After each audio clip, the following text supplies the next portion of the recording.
咁好啦，講講鄧光榮啦，你所知嘅鄧光榮啦，係啊。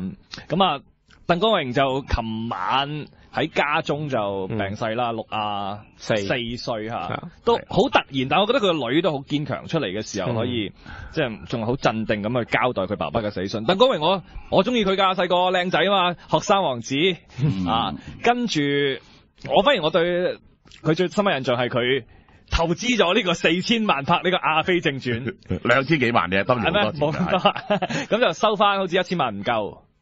不過就攞咗好多好多獎啊！不過有啲朋友就話，原來佢唔想人提起呢部戲喎，即係你喺佢面前唔好提《阿飛正傳》咯。嗱，我依家講俾大家聽，即係鄧光榮咧，有1-2年咧，我同佢相當熟嘅。電影啊？係啊。即係我咧一個禮拜好似有2晚咧就去佢嗰度度劇本嘅。咁但係我搞咗邊部戲咧，我唔記得咗啊，因為我出門不認貨啦。而家你攞翻佢個 list 出嚟睇下。我要攞翻佢個 list 嚟睇下，我都完全冇晒印象，即係咁樣。因為唔係我執筆嘅，其實我幫手度嘅啫。即係咁咧，我就揾翻晒整個 list 出嚟，即係大約嗰個時期咧，1984年，即係咁樣樣嚇。咁就係呢一個。原來邊部戲咧係寫咗我個名做編劇嘅咧，就叫有 friend 冇驚。呢部啊，我聽過下個名，但係唔記得邊啲人做啦。1984年，即係鄧光榮自己做嘅，即係有。佢自己做嘅。係啊。咁樣就係呢一個咁咧，當時咧就係即係變咗，即係有時都出去食下飯啊、飲下嘢咁，有段時期咧都幾熟下。嗱，所以講鄧光榮呢個人咧。當然啦，我覺得佢啲演技咧，就由頭到尾即係最佳保持獎啫。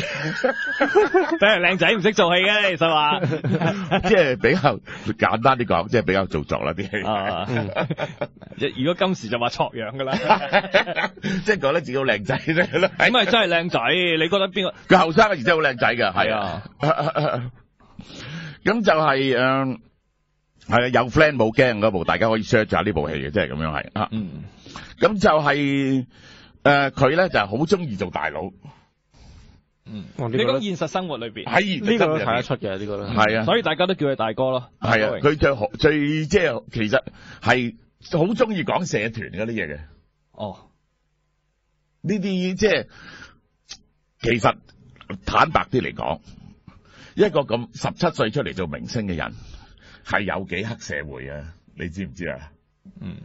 如果阿星你唔出真係打人㗎嘛？你知唔知？你唔出都係斬入命有㗎嘛？你咁出名點要做到黑社會先得㗎？呢一個係啱唔啱啊？但係咧，佢係中意呢啲咁樣嘅嘢嚇。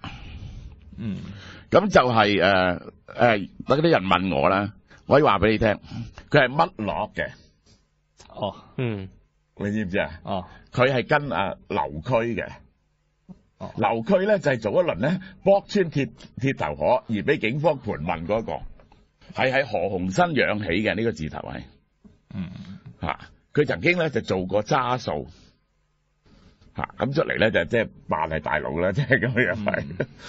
咁我哋見到當然啦，就係馬仔打唔得噶，即係你馬仔唔打，唔係馬仔打得，邊個同樣係劉區嘅細佬咧？曾志偉就係啦。係咩？係啊，係同門啦，佢哋就唔係警察世家咩？咁就係都有好多生意做下嘅，咁同埋去海外開賭場啊，因為呢啲咁樣嘅嘢啦，即係咁樣係。鄧光榮係個人都幾爽朗嘅，不過就真係好中意做大佬，即係我真係唔知點講，即係咁樣樣係。咁點解當年會拍咗《阿飛正傳》嘅？因為佢之前拍咗，佢係第一個睇王家衛啊嘛。知呢個有聽過。王家衛拍咗《旺角卡門》啊嘛。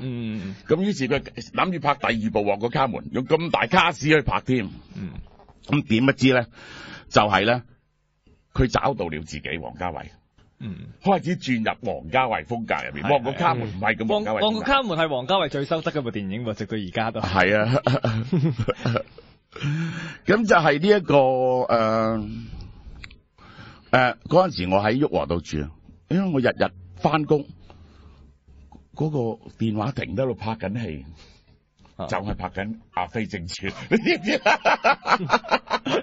接發電話亭拍咗好多人，拍呢成個幾月，原來出嚟得幾個鏡頭，你知唔知？呢個就係王家衛嗰種。手法啦。咁即係呢啲即係係啦。不過鄧光榮咁走，今日喺 gym 咧啲50-60歲嘅叔叔咧，佢哋都即係會談議論紛紛，關心下自己身體咯。即係佢平時雖然有做運動啊，好似好 fit 啊，咁原來真係嗱佢咧就係咁樣啦。佢咧就係第一，即係64歲，咁固然咧佢其實身體平時都唔錯，但係佢就我見到佢飲酒飲得好犀利，食雪茄，即係咁樣係嚇。咁呢兩樣嘢已經好危險㗎啦，而且佢有高血壓。咁就以前佢有好中意養狗噶嘛，成日啲狗會㗎，佢好出名。啱啱好似4月都有一個狗展搞緊，係啊，以前有好中意去打獵噶嘛，即係咁樣係攞獵槍去打獵噶嘛嚇。咁就係呢一個邊個打我啊？曾志偉啊。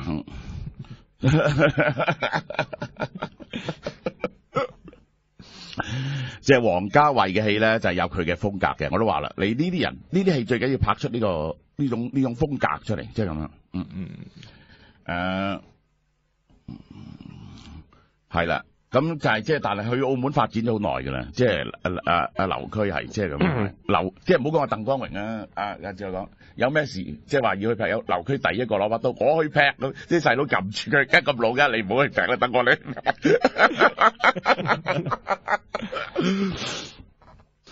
即係咧，即係咁講咧，即係其中即係劉區最出名嗰件事咧，就係佢曾經移民去加拿大。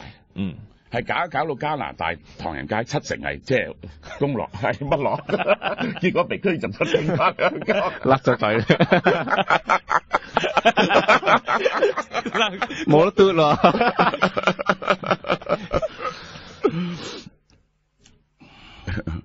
咁就即係鄧光榮係去咗乜嘢啦？係去咗賭船通宵翻嚟啦，即係咁樣。之前啊，係啊，前一晚啊。咁佢咧就係。其實佢咁靚仔咧，我都知道。不過唔好講邊個咧，有邊幾個都曾經好中意佢啦，即係咁樣。但佢咧就叫做咧對嚴真立咧就始終如一㗎啦，即係咁樣。係一個老婆就係從來冇考慮過離婚啊，即係之類呢啲咁嘢，即係咁樣係啊。但係咧就佢脾氣有時有衝突嘅，兩個成日鬧交打交，即係分過居幾次㗎啦，其實係咁 anyway 人啊，好大男人嘅，點定義啦？即係啲問係咪好男人咁？你咁係咪你點定？你點定義？如果你都照顧單講專一嘅，咁佢好男人咯。係啦，咁你又問孝唔孝順啊？之前咁真係唔知啊。佢好孝順，佢阿媽仲未死㗎。係啊，而家係即係白頭人送黑頭人㗎。即係佢每年都同阿媽拜大壽㗎。咁呢個當然 inspire 我寫《省港旗兵》第2集嗰個拜壽㗎。